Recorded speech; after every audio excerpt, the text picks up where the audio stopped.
Okay, glad to see some familiar faces. We will now be moving on with the Q&A session. So we received lots of really interesting questions online, but I think we'll start with in-person questioning. So yeah, we would like to request that our panelists keep their answers short-term. So we will be cutting you off if we need to. Yeah, I think we have our first question. Okay.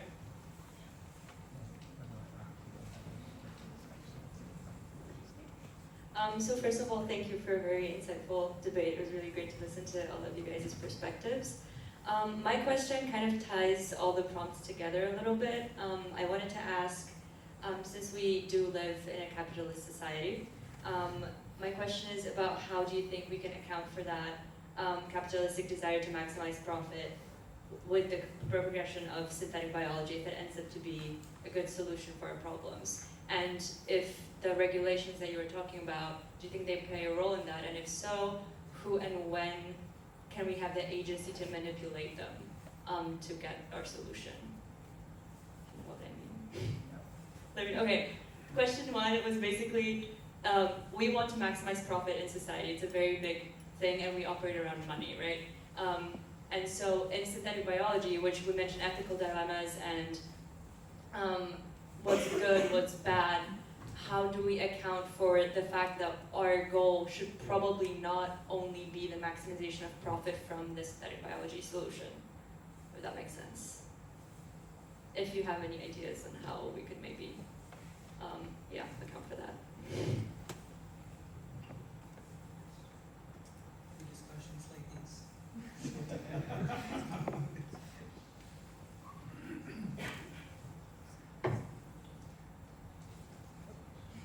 That was also my question. Yeah. Yeah. Like, how do you create a culture in science and development that takes the broader interests of society into account? And one of the ways to do that is through technology assessment, and that is something that exists, that is being used. But then it should also have consequences, you know, it should also be directing research, and then maybe other choices can be made. Okay, and then if I could target the question of the two scientists, the second part, because you guys mentioned about the regulations that are sometimes quote unquote ridiculous, when do you think we should have the agency to manipulate pre-existing regulations if the synthetic biology solution ends up being the good one? Or the better one, the optimal one, from the ones that we can choose? Well, in this case, I was mostly talking about the day-to-day rules and regulations, so not the regulations to put it as an application. So I was more talking about the work day in the lab, where I have to fill in forms I have to do safety assessments on, for example, if I make a library of mutants of one single mutation, basically. Technically, I have to do an assessment for all of them, but in a library there can be a billion of those mutants. So it's technically impossible to do that. So that's what I mean by it's ridiculous, because it's impossible to do it. And I know, well, I don't know, but I know that single mutation will probably not change anything. It can be a single mutation, doesn't change anything in protein production, for example. So I'm not talking about ridiculousness in regulations outside the lab. I was more talking about in the lab.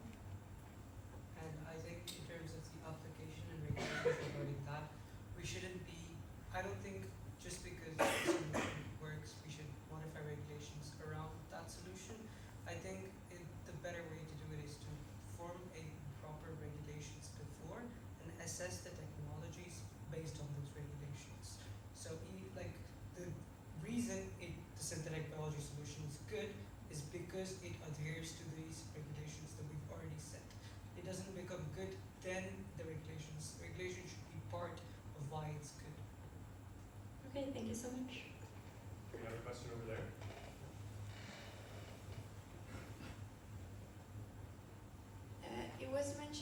beginning with this, like how we have manipulated cows and farm animals for breeding. But in reality, that isn't just a success history. If we look to animal welfare and health, it has been a lot of issues. So I was wondering, do you think we can learn something from that history? I don't know who was talking about manipulating cows. I don't know. No, more like in the beginning, in the introduction, when we were like breeding animals historically, we have made them like to be more beneficial for humans, but not for the animal. I'm not sure what kind of lessons you want us to draw. Maybe that technological progress should always be monitored, and you should keep monitoring it. And you can't say this is a success, so we don't look at it anymore. I think it's very interesting that you bring up the animal issue, because I think there's an enormous tension building up in our society between, on the one hand, we rapidly learn so much about animals and about their intelligence, about their sensitivities, about their agency. We are gaining so much more respect for animals. On the other hand, we're killing millions a day. And that's kind of a tension that's drawing us further and further apart. We know that pigs are very intelligent animals, but we still have the bio industry. Yeah? And I think one thing we can learn is that we are becoming more sensitive to animal suffering, but we haven't yet managed to put it in any action. And we have now a political party for animals, which is at first it was laughed at, but now it's taken more seriously. So I do see that there's a possibility of societal learning processes, and that's what with animals I hope is happening. Maybe just to add on that, I think Charlie, you mentioned that also in the beginning. This idea of this breeding history that we have is a history not just of it's history you can describe in different ways, and one is the kind of working together with the animal, although indeed with a definite hierarchical relation. There are also voices now exactly want to explore, like, what should our relation be with microbes, right? Should it just be, is a microbe just a tool that we use, or should we have a different kind of ethical relation to it? And that has to do with, again, the metaphor of symbiosis, like we're working together, and then they refer typically to the whole booming knowledge about the role of the microbiome in our body, like how we are not just human cells, we are human cells working together with all these other microbes. So should we have a different kind of relation to the microbes we are working with in the lab? Is it just matter that we're working with, or is it indeed a kind of a collaborator in a certain sense? And what does that mean? What can we do with these cells? So I think it is, and it seems to draw on lessons from other fields of like animal studies, etc. Thank you. We have a question in the center. Hello. As someone who doesn't have any biology background beyond high school, I have a question concerning the, I would say, international dominance of synthetic biology, because of course we are not one closed society, we have multiple in the East, the West, here in Europe, and I want to ask if the regulations that we put on scientific development here might stun us or set us back in the international power play that are the global powers. Yeah, that's the rhetoric behind the current deregulation wave that is happening in the EU, saying that our industry is not competitive, that we are losing out relative to the US and China because of our burdensome regulations. That is the argument that is being used. But in the past 20 years, European agriculture has not been less competitive or less productive than the US agriculture, even though no GMOs are being produced in Europe, almost, next to none, right? So it's an argument that is constantly being used, the argument of competitiveness in lobbying, and I would just really say, like, even the biosafety requirements to put a GMO on the market or to import it are in Europe, they are even rather weak. Like, it's a test of 90 days feeding test. It's not like a long-term study or anything that is required. What we are demanding is that these very minimal biosafety requirements are kept in place also for gene-edited products. And very often in international negotiations, and then I'll end, what Europe decides is influential for what other countries in the world decide as well. And that has also impact on trade. So if you all raise the standard and have better, somebody needs to start. Otherwise it's just a race to the bottom. Just one quick analogy. It's like dominoes that people are like, if it happens in one, and if you don't, it just continues. But it's also the other way around, where as long as we, like certain, societies start putting in the regulations, the other ones will start to follow, because it will build a collective mindset of being like, we have to be conscious and be clear on what impact we actually have with these organisms. Yes, in the middle there. Yeah. So, some of the discussion is centered around how those who control genetically modified organisms may not use them for the best purposes, and that the fact that such control is so centralized can be a real problem. And of course, this is not the only issue, but this is clearly one of the major issues that people bring up about GMOs. So, would you think that some changes to patent law to maybe make genetically modified organisms and their genetic codes more widely available, more, let's say, open source, could these actually help to both help science and also to help those who are actually trying to use these organisms, or do you think this is a mistake? So to use open source for genetic modifications, or what do you mean by that? Well, I'm not exactly an expert in copyright law, but what I have seen is that there's many cases where like large companies don't allow farmers to use their own crops, and talking about the rice, the vitamin A, the idea that this would be entirely dependent on one company. Perhaps this could be changed if this was more open type of technology.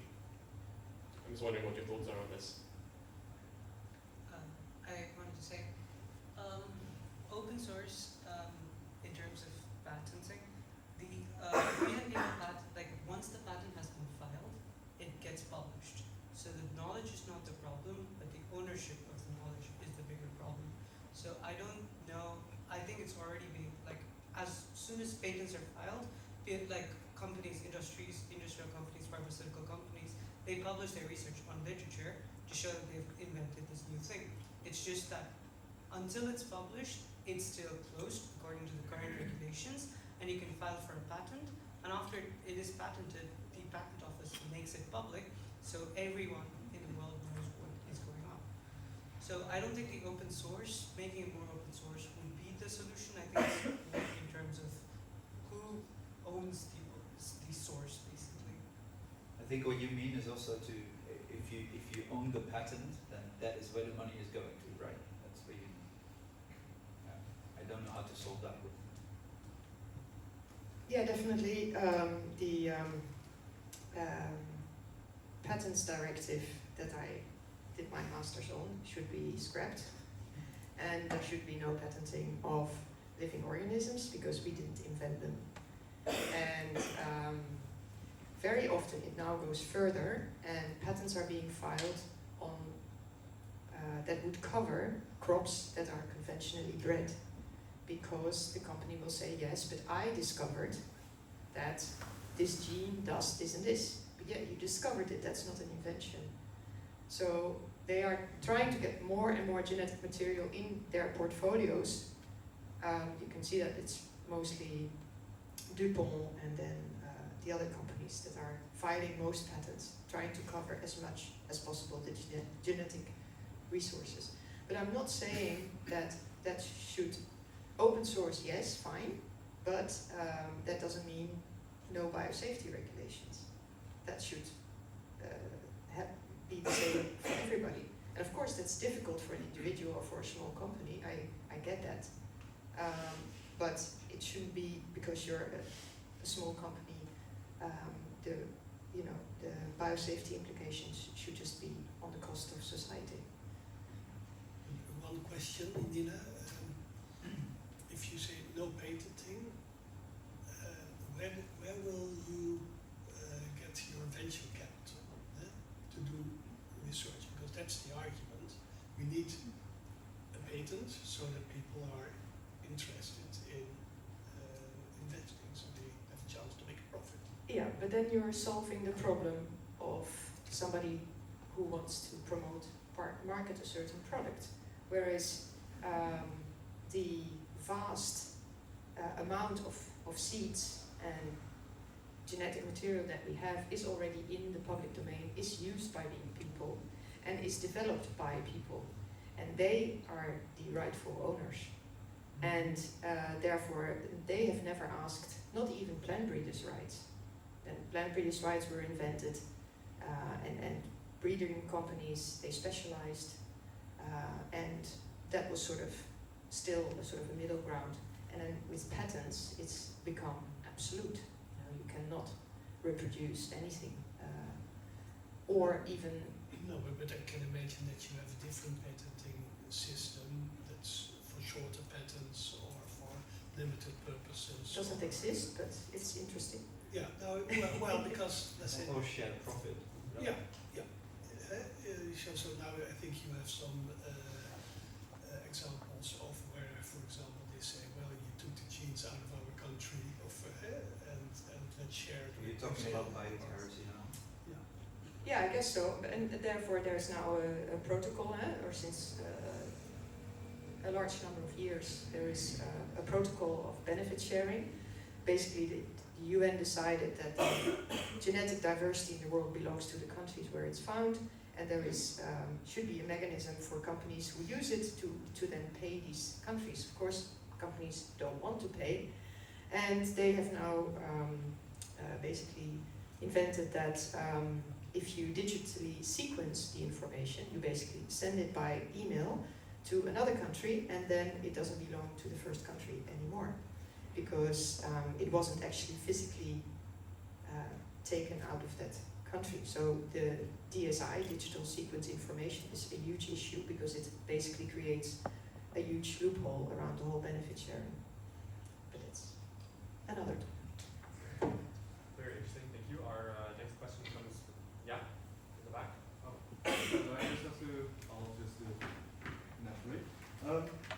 So it has been quite focused on the technology itself, and if we take the golden rights, for example, again, it seems that the problem was that it would create a monoculture. But we already have a lot of monoculture. For example, Vinci is a very well-known potato in the Netherlands, which was a huge problem, to be honest. So to me, it seems it's not really the technology that causes these problems, but it's more like the result of like the economic and like logistical and market forces. Why don't you regulate from the perspective of what the desired outcomes are instead of regulating the technology itself? It's a bit like banning a knife after someone gets stabbed.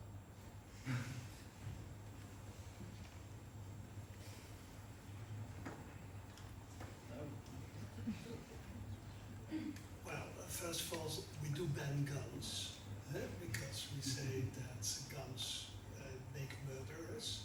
So the technology technology is not simply a neutral instrument that can be used for good and bad, but sometimes it has a kind of action program written into it.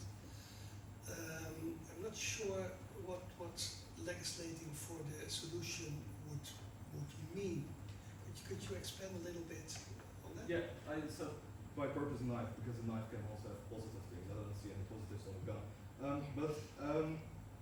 I meant more like, I'm really bad at making laws, but maybe you can tell a farmer, no monoculture on your farm, you know, something like that.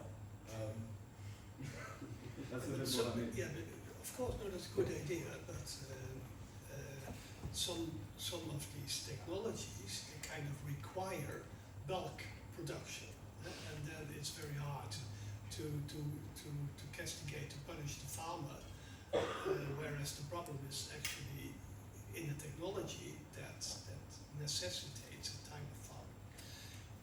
You said, well, monoculture is not a new thing. No, that's true. It reminded me of an argument in the cloning debate, that one of the arguments against cloning humans was that this would be, or animals, was that this would be instrumentalizing animals.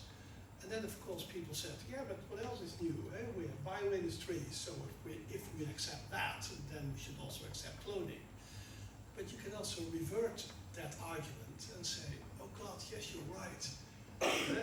We are against cloning, so actually with the benefit of hindsight, we should also be against bioindustry, because that's also instrumentalizing animal. Eh? So this is progressive moral insight. And I think monoculture, yes, the fact that we have it is not an argument to keep it. No, but that's my point. I want it all gone, all the monoculture. I don't want it anymore.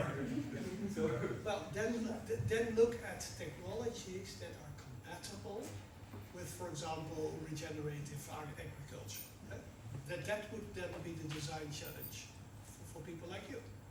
But I mean, there are many proposals out there for an agriculture without monocultures, and one of the most formal streams of this is organic agriculture, that is formally regulated, and they have decided we want to stay out of GMOs, and legally they have to stay out of GMOs. And they made that choice consciously because they believe much more in on-farm breeding, in participatory breeding, with farmers locally adapting varieties. So they believe in another way of getting to the desired outcome as they see it, without using fertilizers, pesticides, etc. So they are doing it. They're doing what you're saying, and this organic regulation is helping them do it. But they are becoming increasingly marginalized because, with the deregulation of GMOs is a big threat to the organic sector, because it becomes the burden to prove that they are GMO free becomes a burden on them. I really would question doing away with product regulation, because clearly, a knife is one example, but a car is another example. Or Trump, I think, now wants to sell cars to Europe that don't meet the European safety regulations. I'm not sure if that's what we want, So, yeah. Yes. Our next question. You can answer first. Sure.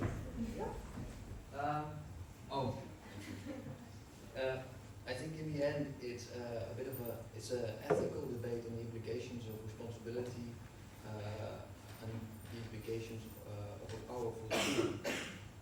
So I'm interested in this kind of philosophical question, and I want your answer. I think one answer I might already know, but what if one day you modify a bacteria that can, or you've managed to modify bacteria that they can fully break down and absorb plastics?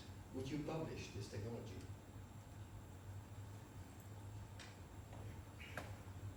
That might be a question for a scientist, maybe, I don't know. Would you It's publish an it? ethical question. It is an ethical question, and it's a good question. I don't know, so far I haven't done that. I know you tried, but like, so.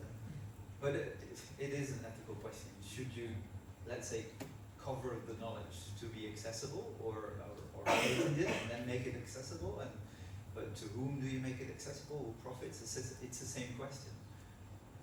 Yeah, but, it's But also in the end, it will be published somehow, so the knowledge will be available. yeah, but I think it's also about, if let's say you can break down plastic, do you then not create a lot of other problems? Because people don't feel the problem of buying something in plastic anymore, or using a lot of plastic. It's the same goes for CO2, for instance. Like if you could take it all out of the atmosphere, we still would do mining, we would still do all sorts Yeah, of other but things. that's what I mentioned earlier. I don't think you should focus on only one solution and say, okay, it's solved. Don't worry. For CO2, I can imagine a genetically modified organism that can take up the CO2 from the air. You filter it or whatever, you can store it or do whatever you can. I can imagine that. I don't have the solution yet. It's not published, so don't worry. But that cannot be the only solution. We still should reduce the CO2 emissions. But since that is not really happening at the moment, I think we should also work on other solutions.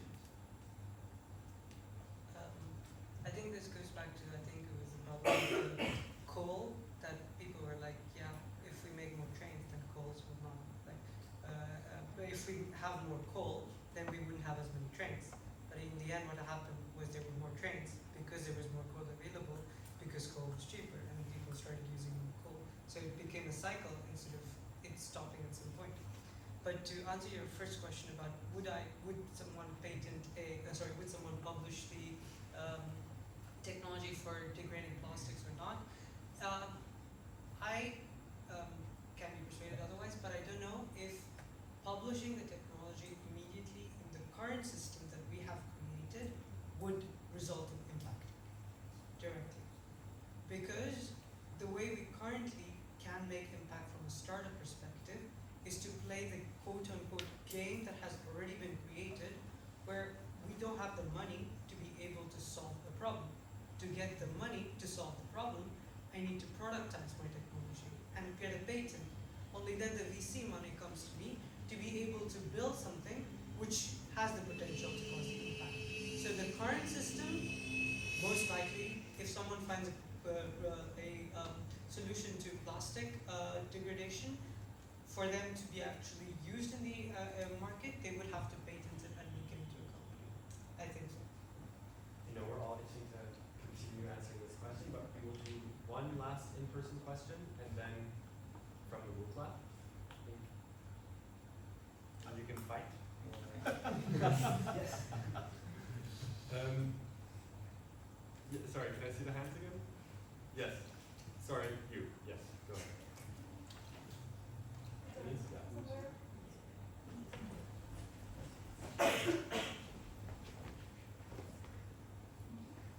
So, I wanted to ask you, back on the question about the cows that you were talking about decreasing the methane production, and you answered that we could change the behavior. But for instance, what if there is people whose diet depends on red meat, and they are sick, and in this case, the prices, if we change the behavior and there is less cows, the prices for meat will increase, and they will suffer, and they are already sick and suffering. How will the regulations work in this case? Should we still continue with reducing the number of cows and changing the behavior, or should we also take into account that there are other people who are suffering as is and who are sick, and should there be regulations taking that into account? Yes, that's called market regulation. That's taking agriculture out of the free market. That happens all the time. There used to be quota in the EU, quota on milk production, on sugar production, that kept prices high enough for farmers to earn a decent income. They've been abandoned. So the income of a farmer consists to a large extent on, to some extent on subsidies, and then on what the market gives. And so it should not be any issue for some people to need access to some beef. That should not be an issue at all. It's simply a matter of there's a huge number of food waste also in beef, and there's way too high beef consumption worldwide, but especially in northern and western regions. That's the problem. So that should be. So it's not. I don't think we should leave it up to the consumer. I think the protein transition should be actively promoted, and farmers should be rewarded for that. Nice, thank you. We have had a lot of questions online, but with very little time, so we picked, in our opinion, the best one. Who do you think should be held responsible for how technologies, such as synthetic biology, are being used? Scientists, consumers, authorities? How they are used? Yes.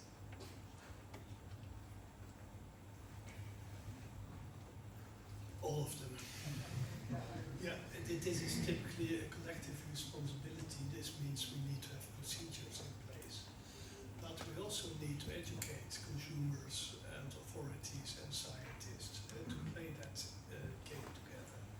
And I'm actually extremely happy that we have this room filled tonight, because this means that you are, as students, already incorporating some of that social responsibility and some of the skills you will need to discuss with people from different backgrounds and different responsibilities.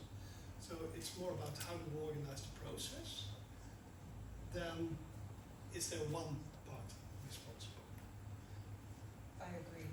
It shouldn't be either one of these three who have the responsibility completely to themselves. It should be a shared responsibility between the three. Maybe there can be a discussion on who has more responsibility than the other, but I think in terms of the question of who gets the responsibility, There should be transparency between the team, between the parties as well. Yeah, I agree as well. I think that particularly universities, so the departments that decide on the curriculum of the students, should be responsible to teach the students about biosafety risks and how to do the risk assessment, and to be familiar then without before they graduate and want to put something on the market and then have to learn. Yeah. Massimiliano? Well, I can agree with. Yeah, I agree with my gut feeling was also everyone, right? Or at least the ones you named. Maybe the other thing I was thinking of, there's also, but that's a big discussion on its own, this black box of what is responsibility to open, right? There are different forms of responsibility. We tend to think about it as very much like you're responsible if the building explodes and you caused it, like causal responsibility or something. Whereas I think another version, for instance, would be some kind of role responsibility, as in you should do certain things that are linked to your role. Like as a scientist, you should do this and this and this and this. And even if you then are not directly the cause, you can still be held responsible because you haven't lived up to other forms of responsibility. So I think we should also think about what responsibility is broad enough in that debate. Thank you. All right. Thank you everyone for coming, and thank you very much for our panelists for their incredibly insightful and respectful debate.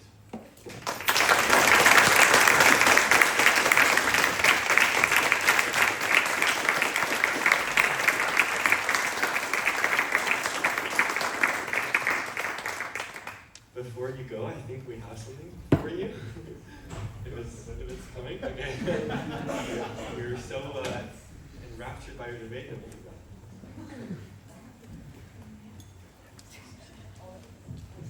thank you very much for organizing such a very good debate. The moderators were great, and everything was set up quite great. Yes, thank you to OmniWeb and Job, if he's still in the building. Okay.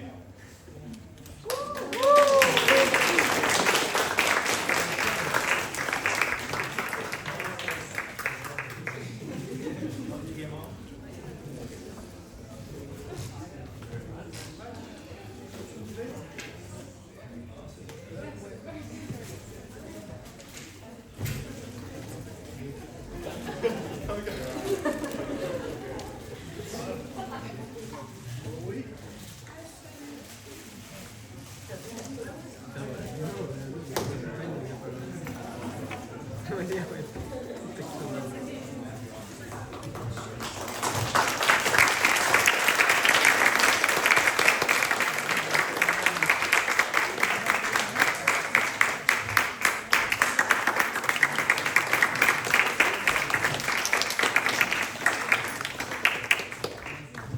a nice evening, everyone. Thank you, Jordan.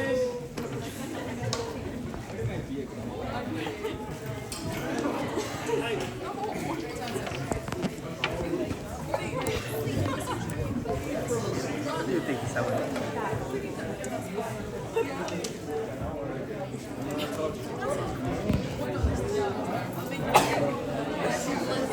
Yeah, yeah.